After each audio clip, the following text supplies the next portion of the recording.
So in this tutorial, we'll be talking about the asterisk operator in Python. So this operator here, so this is actually used for various purposes in Python. So let's actually see some of them. We have already discussed many of them.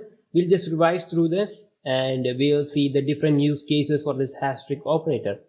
So starting out, we'll actually look at some basic operations. For example, we can use the asterisk operator to multiply elements. So for example, I can say C is equal to 9 multiplied by 9. And now if I just print out C, and if I just run this program, you can see that the result 81 has been printed. So you can actually use them to print or to actually find the multiplication table, and now you can also use them to square things. So for example, I can say SQ is equal to 2 square 2. So yeah, this should be a little bit confusing, so I'll say 5 square 5. So now if I just print SQ, it has actually multiplied 5 times. So something like this, it should be 5 into 5 into 5 into 5 into 5 into 5. So yeah, this thing here can be done with this asterisk operator. So now you can also create lists using the asterisk operators. So say for an example, I want a list with 5 zeros. So so I can actually say zeros is equal to, I can actually say 0. So now if I just want to print out the zeros, I can say zeros is equal to I need a list of 5 zeros, and now if I just print this out, I get a list with 5 zeros. So now if I actually add a 1 here and run the program, we get a list with 5 zeros and 5 ones. So 1, 2, 3, 4, 5 zeros and then 5 ones. So these are some basic use cases. So you can also do the similar thing with strings. So if I actually say letters is equal to, and I can actually say maybe AB multiplied by 10. If I just print the letters out and I run the program, you can see that AB has actually been printed out 10 times. These are some of the basic operations you can actually do with asterisk operators. Now you can also do some other things. We have actually discussed about things like args and quarks, where you actually use the asterisk operator. So I'll define a function here called func.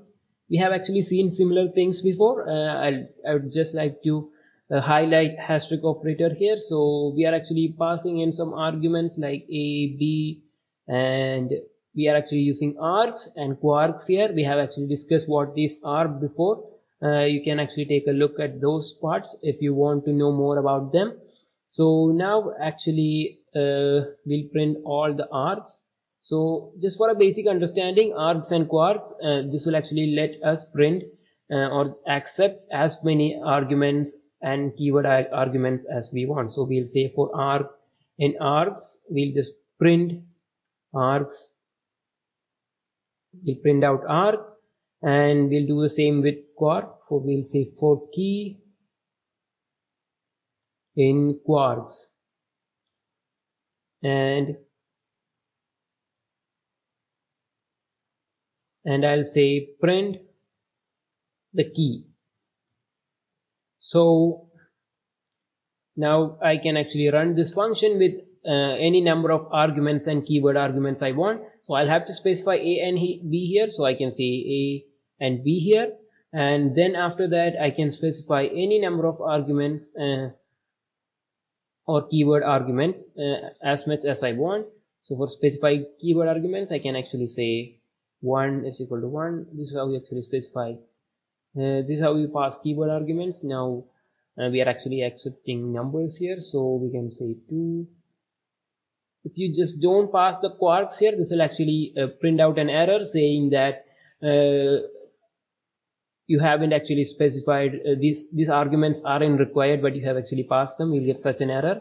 So now, since we actually have said args and quarks here, we can actually pass in any number of arguments as much as you want.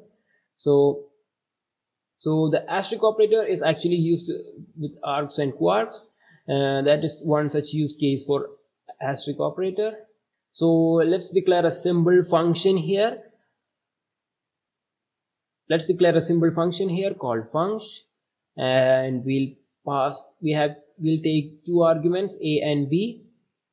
We'll actually take four arguments. So after a and b, we'll pass in asterisk, and then we'll pass in c and d. So now if I just print the a, b, c and d, I can actually print out all of them. Now while executing this function, you have to be careful, because you can actually specify a and b just normally as we do, but with c and d you cannot actually do that. So in this case, we are forcefully using keyword arguments. So everything after this asterisk should have a keyword argument. So here I'll actually have to say c is equal to 3 and d is equal to 4, or whatever you want it to, but just make sure you specify it as keyword arguments and not just symbol arguments, just like this, because that will be an error. So if you run this, this will actually be normal, but if I simply pass this as normal arguments, this will actually cause problems. So this will actually cause some problems here. So we have actually seen similar things before. The final thing we actually want to do with asterisks is unpacking. So we have actually seen unpacking before, but this actually this series or this part is actually to highlight the use of asterisk operator. So I'll actually say a function here called func, and I'll actually pass in some arguments a, b and c, and now if I just print a, b and c out, I'll just print out a, b and c, and now instead of actually passing in the arguments directly here, we'll actually get it from a list. So I'll declare a list here called li and give it some values 1 2 3, and I can actually pass it using the asterisk operator. I actually do unpacking here using the asterisk operator, and we'll say the list name here. If I just run the program, you can see that it has been printed. This is how you actually pass in a function, I mean a list inside a function. So the one thing you have to actually make sure is the number of items in this list should be equal to the number of arguments. If one is missing, or if we have an extra element, that will actually cause errors.